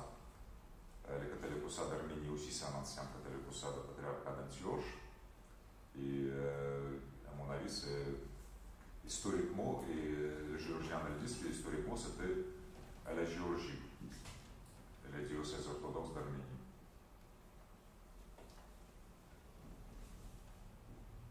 Alors j'ai deux questions en ligne de la même personne. Donc d'une part, que pensez-vous de la prétention byzantine qu'on voit dans la lettre du patriarche Antoine IV de ne pas séparer l'empereur de l'Église? Y voyez-vous une preuve de la survie d'une forme d'influence et de rayonnement de Byzance hors de ses frontières? Ça c'est une première question. Je donne la deuxième. Sur le plan liturgique, le patriarcat de Moscou et celui de Constantinople sont-ils uniformes? À quand remontent les divergences? Vous avez en effet parlé de divergences dans les diptyques commémorés. Voilà, donc peut-être si on peut répondre à ces deux premières questions, et puis après j'en aurai une autre en ligne, mais peut-être qu'on verra s'il n'y a pas des questions dans la salle aussi. Mais je repasserai quand même la parole à Constantin. Pardon? Non, oui, tout à fait. Après, je pense qu'il serait plus compétent que nous sur certains points. Donc la lettre d'Antoine IV, effectivement, c'est une lettre très connue de ce patriarche de la fin du XIVe siècle qui dit beaucoup de choses, mais elle dit entre autres, il ne peut pas y avoir d'église sans empereur. Donc c'est une lettre qui est envoyée au grand prince de Moscou par le patriarche, et qui lui rappelle en fait, le grand prince de Moscou, qu'il doit commémorer le nom de l'empereur byzantin dans la liturgie. Bien que lui soit grand prince, et lui avait dit, on rapporte dans la lettre, on n'a pas de source du côté du grand prince, mais la lettre donc, du patriarche de Constantinople rapporte que le prince aurait dit moi, je suis en lien avec l'église de Constantinople. Vous vous souvenez que Moscou était dans la juridiction du patriarcat de Constantinople à cette date, au XIVe siècle. Donc il affirmait, ce grand prince, qu'effectivement il respectait la subordination vis-à-vis du patriarcat de Constantinople, mais pas l'empereur byzantin. Et donc ce que rappelle cette lettre d'Antoine IV, c'est qu'il faut aussi commémorer l'empereur et qu'on ne peut pas dissocier les deux. Si on respecte le patriarche de Constantinople, on commémore aussi l'empereur. Alors est-ce que c'est une marque de rayonnement hors frontières qui reconnaît en fait, donc là je vais utiliser le terme, l'universalisme du pouvoir impérial, en fait, du pouvoir impérial byzantin? Il y a un débat sur cette question assez brûlant entre byzantinistes actuellement. Donc certains prétendent qu'il n'y a pas de dimension universelle dans la conception même du pouvoir impérial byzantin à cette période, que c'est un État qui est en fait replié, qui est en train de devenir un État national, l'Empire byzantin du XIVe, XVe siècle. Et d'autres disent que le modèle de l'empire œcuménique, donc de cet empire universaliste, se maintient dans l'idéologie au moins. C'est-à-dire que c'est un empire réduit à un territoire très restreint, toujours fin XIVe siècle. Les Ottomans sont des deux côtés, ils ont conquis l'Anatolie, ils ont conquis les Balkans, pratiquement voilà. Donc il reste surtout Constantinople.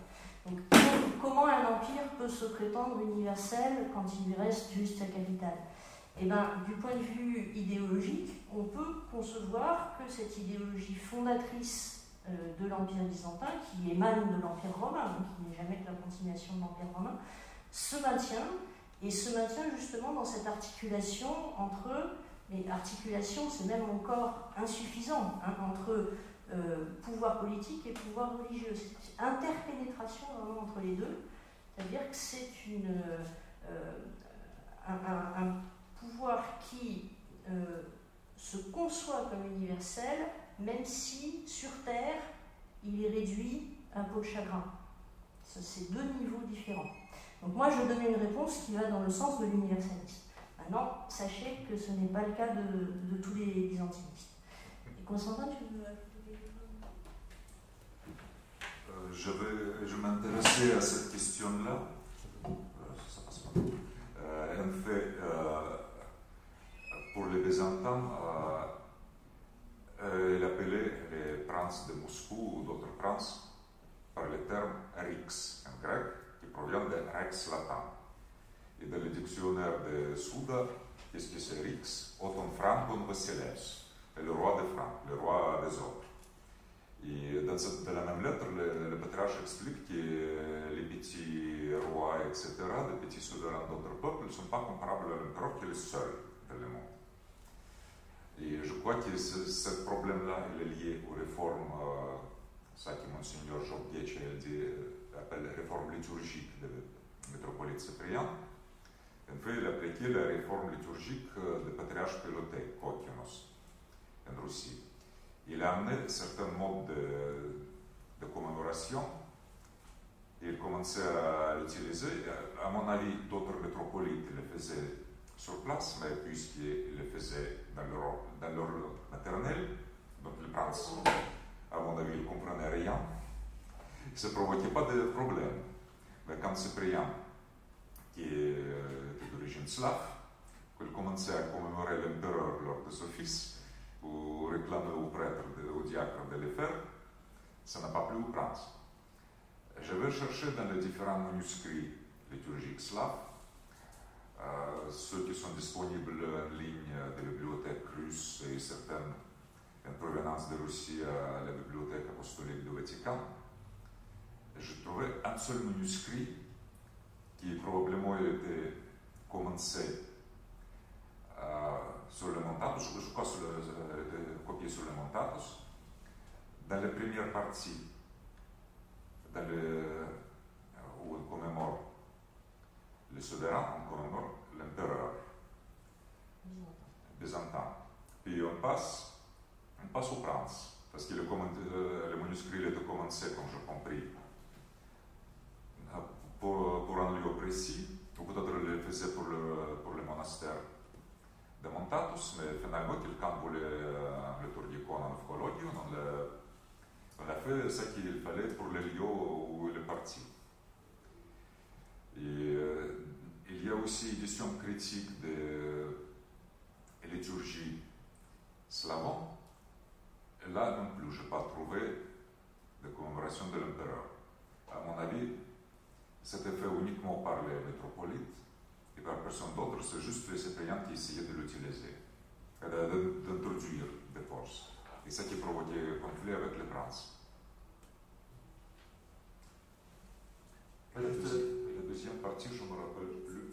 Est-ce qu'il y aurait sur le plan liturgique une différence entre le patriarcat de Moscou et celui de Constantinople, et à quand remontent ces différences? Les différences, il y a plusieurs différences entre chaque église locale. Les petites différences, mais on a parlé, à mon avis, la question porte plutôt sur les diptyques. Les diptyques, en fait, la place dans les diptyques,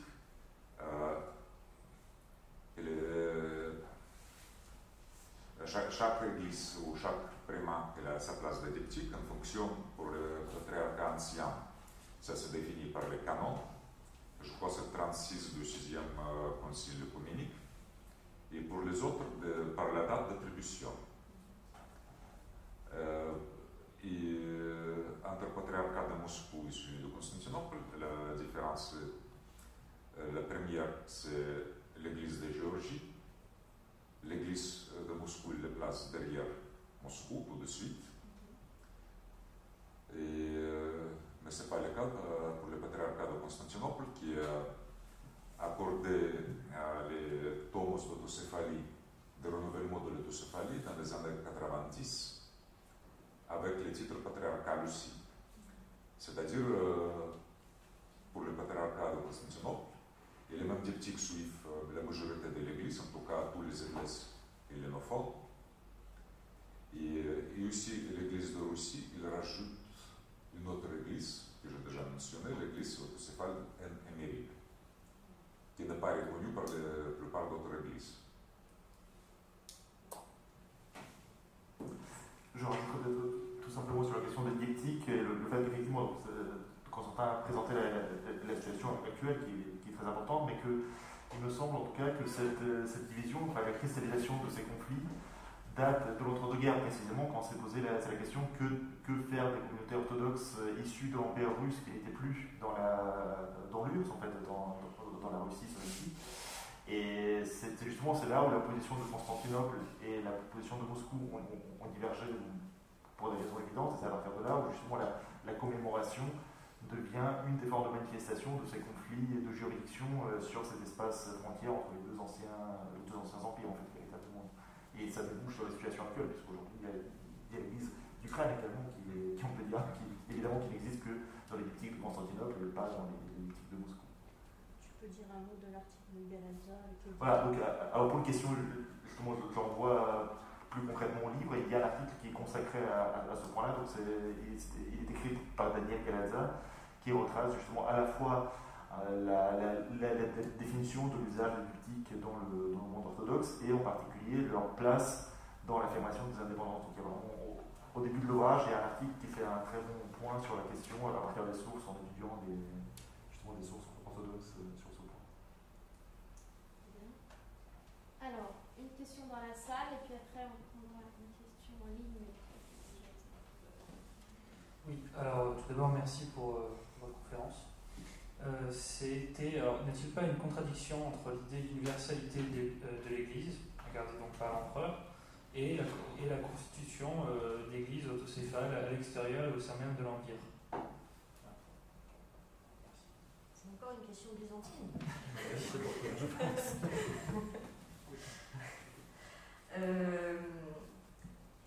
Alors, donc là, il faut rentrer dans plus de détails.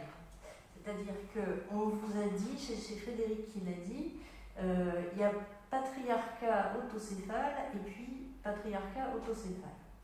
Ce n'est pas les mêmes. Enfin, encore une fois, il y a débat. Donc, vous avez les 5 patriarcats anciens. Donc, je les cite dans l'ordre hiérarchique qui a été établi par les canons. Donc Rome, Constantinople, Alexandrie, Antioche, Jérusalem. Donc ces 5 patriarcats, ce sont ceux qui sont justement tout en haut des diptyques, toujours.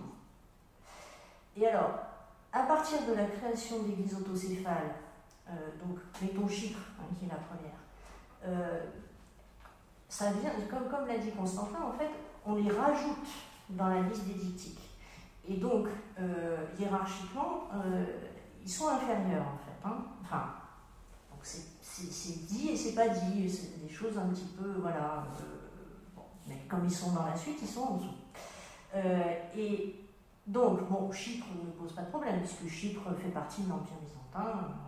Là où ça commence à poser problème, c'est ce que, donc, si je comprends bien votre question, c'est avec justement la Bulgarie, par exemple, au IXe siècle. Donc, comment l'empereur byzantin peut-il accepter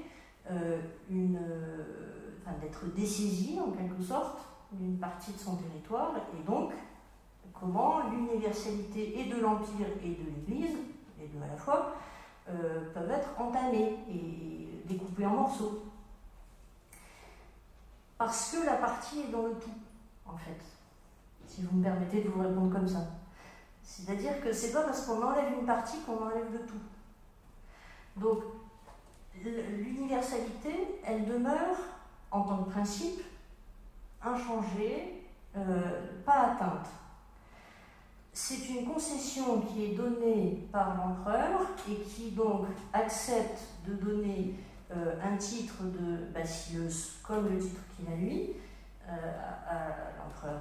Alors, bon, pour le IXe siècle, la Bulgarie, on ne sait pas s'il y a eu un titre impérial ou pas. Bon. Et on ne sait pas s'il y a eu un titre patriarcal ou pas. Mettons plutôt plus tard, le XIIIe siècle, là on est sûr, le XIVe siècle, là on est sûr qu'il y a, plutôt je vais prendre l'exemple le plus clair, c'est l'exemple bulgare du XIIIe siècle, 1235. Donc là, on a des textes qui nous disent que l'empereur byzantin a bien accordé le titre impérial au tsar bulgare et le titre patriarcal au patriarche de l'Église bulgare, de l'Église de Bulgarie. Mais à usage interne. Attention.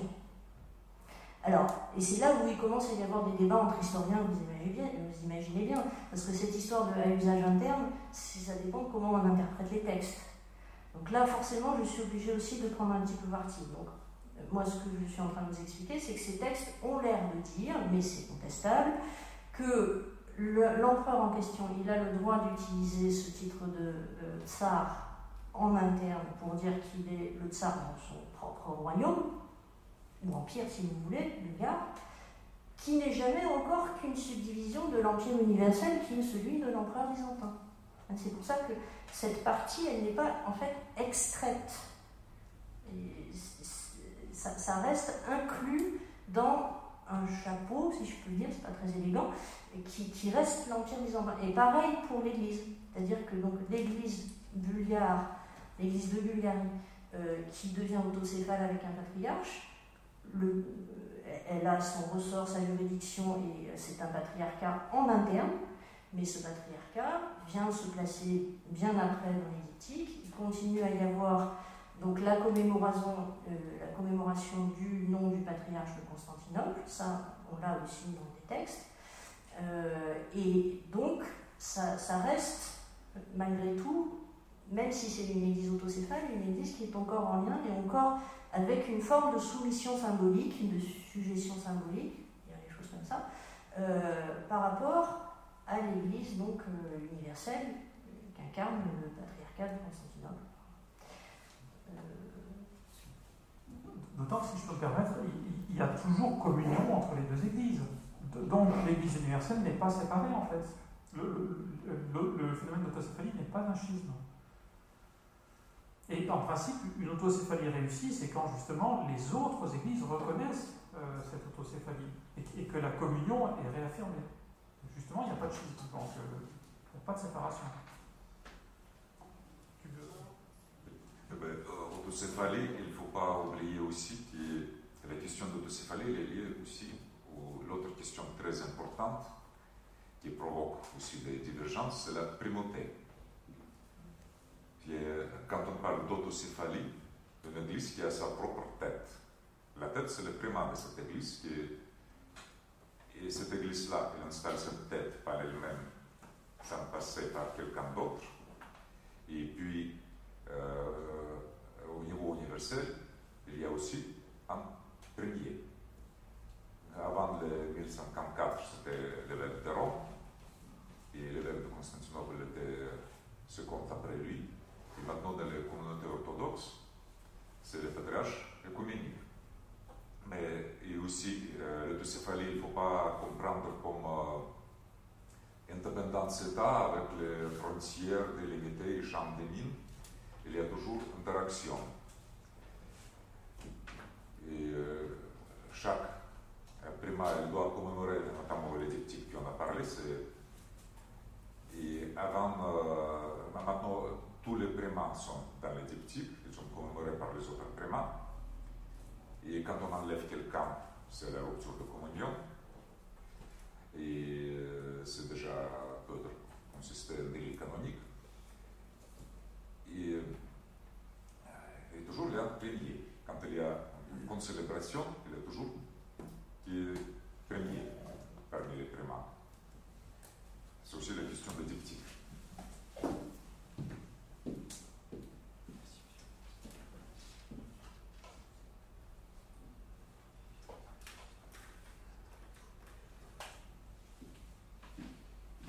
Bien, alors j'avais une question en ligne auquel vous avez peut-être déjà un peu répondu en partie. Quelle lecture canonique peut-on faire des évêchés créés dans les diasporas?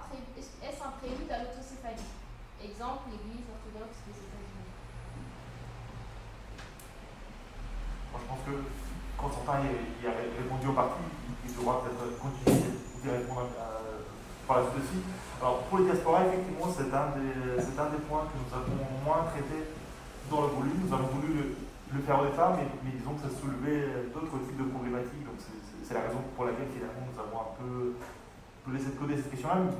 Mais c'est vrai que c'est une question qui est très intéressante, parce qu'elle revient en fait sur toutes les problématiques que nous avons évoquées jusque-là, c'est-à-dire la question de la primauté et la question de la légitimation finalement, puisque dans l'organisation ancienne, pourrait-on dire, c'est le patriarcat de Constantinople qui en principe est à la tête de toutes les églises des diasporas, pourrait-on dire, c'est-à-dire celles qui sortent des communautés orthodoxes qui sortent des frontières des églises locales. C'est-à-dire qu'en réalité, il y a une sorte justement ce que nous avons vu un peu avec la Bulgarie, c'est-à-dire qu'il y a une perspective de différents niveaux. Il y a d'une part l'église universelle, et puis il y a les églises locales. Donc il y a une église locale qui a son propre primat, qui soit soumis à Constantinople ou pas.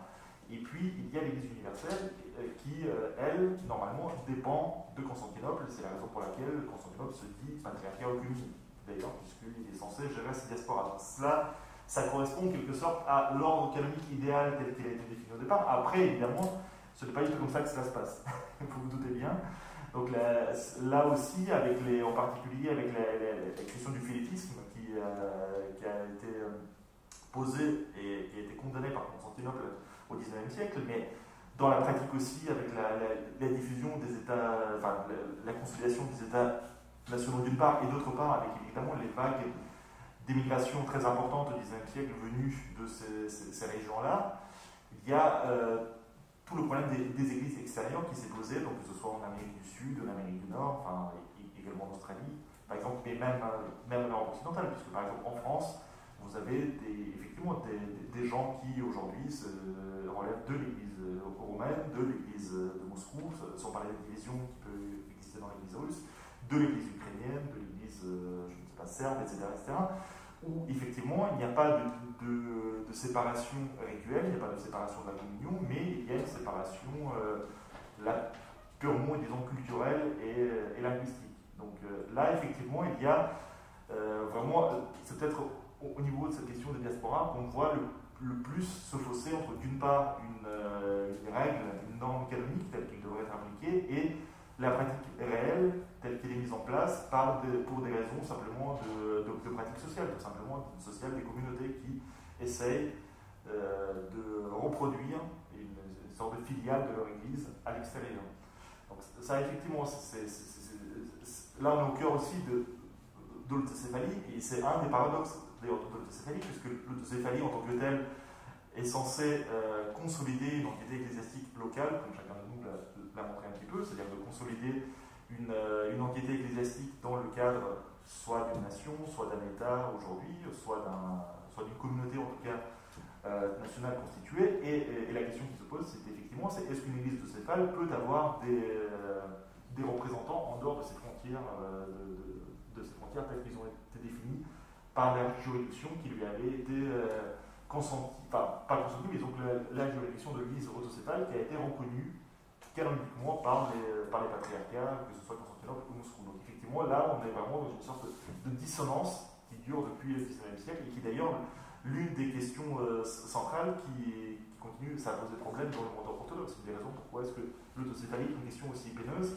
c'est que fait-on dans un monde où les communautés orthodoxes sont désormais éparpillées par les différents circuits de l'immigration liés soit aux guerres, soit au déplacement de population économique.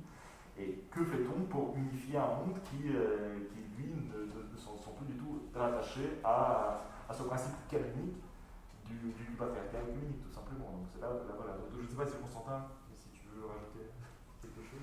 Il y a quelques points le chaos qu'on voit dans la diaspora, elle transgresse plusieurs normes canoniques. La première qui est dans la même ville, c'est-à-dire dans le même diocèse, on ne peut pas avoir plus qu'un seul évêque. Si on compte Paris, à Paris, je ne me rappelle plus combien d'évêques de patriarcat de Moscou on a. 3, je crois 4. Il y a rue d'Aru, il y a archevêque plus de... Ah non, un évêque il est ailleurs. Et 3, le patriarcat de Moscou. Déjà ça, c'est transgressé. Il y a d'autres évêques, il y a évêque grec, romain, bulgare, je crois pas qu'il est en France, serbe, je ne sais plus non plus. à Cervelari, etc., etc.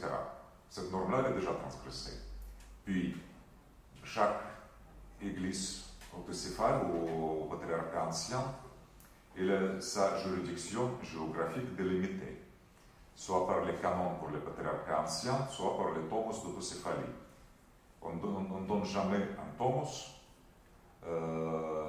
pour tous les chefs de tous les Bulgares ou tous les Russes, de tous les Géorgiens. Non. La juridiction ecclésiastique, c'est purement géographique. Et notamment les problèmes, pourquoi l'Église de Bulgarie a lutté tellement longtemps pour la reconnaissance de son statut. Parce que les Bulgares, ils ont établi une Église, pas selon l'ordre géographique, mais purement ethnique. Déjà, les dénominations d'une Église autocéphale, ce qui se pratique en langue slave, c'est tout à fait contraire aux ecclésiologies orthodoxes. On ne peut pas dire Église russe, Église serbe, Église bulgare, etc. Il y a Église de Russie, il y a Église de Serbie, Église de Bulgarie. Parce que sinon, il y a connotation ethnique qui rentre dans le sens. Et c'est déjà contraire à ce qui dit apôtre Paul, que dans le Christ, il n'y a pas ni, je ne me rappelle plus exactement, ni grec, ni juif, etc. Et juridiction ecclésiastique, c'est uniquement géographique. Il peut y avoir des cas exceptionnels, notamment quand les cas d'exarcat dans le sens byzantin, comme c'était le cas d'exarcat de tradition russe en Europe occidentale, qui était une structure extraterritoriale. En fait, c'était une assemblée de paroisses stavropégiques patriarcales qui était gérée par une seule personne, par un seul exarque, qui s'était dispersé dans les différents diocèses et pays. Mais sinon, l'Église est constituée dans un seul lieu. On n'a pas, comme dans l'Église arménienne, de catholicos de tous les Arméniens.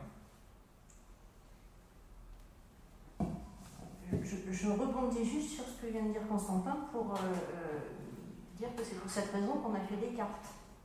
C'est parce que la question d'autocéphalie est une question avant tout de territoire, de juridiction. Et on a eu énormément de difficultés à faire ces cartes. Je ne pouvais pas imaginer en fait. Mais voilà, donc c'était un peu le défi. On s'est dit, à l'issue des deux rencontres, on a compris à quel point c'était fondamental, donc on a relevé le défi. Bien, alors, est-ce qu'il y aurait, donc j'ai une dernière question en ligne, est-ce qu'il y aurait aussi une question dans la salle? Donc on va prendre 2 questions, si on y répond rapidement. Non, pas de questions? Oui? Alors, allez-y, puis je dirai la deuxième et on répondra ensemble aux 2 questions. Je rebondis Ah, dans il faut le micro, parce que là-bas, ils n'entendront pas. Oui, je rebondis un peu sur les cartes, parce que vous avez parlé de la Pologne. Et bon, alors on sait que la Pologne, après la guerre, a eu une avancée vers l'Occident, mais bon, la Pologne était alliée à la Lituanie, qui était quand même catholique. Donc quand vous parlez des orthodoxes polonais, c'était comme quand la Pologne était plus vers l'Est. Ce sont des territoires qui sont maintenant attribués à l'Ukraine, comme la Ligue de l'Off, par exemple, qui a été à l'Autriche-Hongrie, qui a été polonaise, qui est maintenant en Ukraine. Ça m'étonne un peu. Oui, non, effectivement, c'est-à-dire que c'est-à-dire que tout dépend de l'époque à laquelle on se place. Alors, les communautés orthodoxes qui sont installées en Pologne dans l'entre-deux-guerres, c'est des communautés en grande partie héritières des anciennes populations qu'on appelait rutènes, en fait, qui étaient les chrétiens. Pas que les Ukrainiens, il y avait les Biélorusses aussi. À l'époque, c'était les rutènes, les Ukrainiens, ils apparaissent comme communauté, on va dire, nationale à partir du 19e siècle. Ils commencent à se former en tant que tels, et justement, c'est difficile pour les époques précédentes de les distinguer de ceux qui étaient les ancêtres des Biélorusses, par exemple. Mais donc, oui, ce sont des populations héritières des rutènes, en réalité, qui étaient installées sur cet espace. Donc, premièrement, c'est en partie dans les parties orientales de la Pologne. Et d'autre part, il y avait aussi, évidemment, quand la Pologne avait été intégrée dans l'Empire russe, il y avait aussi une immigration russe qui s'est installée en Pologne. Donc là aussi, il y avait des héritiers simplement des familles russes qui étaient là. D'ailleurs, le premier clergé polonais, en réalité, ce sont des gens, enfin, si on peut utiliser le terme ethnique, que je ne sais pas trop, mais ethniquement, ils pourraient plutôt être attribués aux Russes, en fait, qui sont issus de l'Empire. Mais la plus grande partie des fidèles, oui, ce sont des chrétiens orientaux installés en Pologne, depuis la Russe de Kiev, en fait, qui était au thème jusqu'au XVIIIe siècle, pour être. Voilà. Merci. Alors donc là, une dernière question en ligne. Pourquoi est-ce que l'autocéphalie est accordée à une église presque toujours dans un contexte de conflit et parfois de rupture de la communion ecclésiale?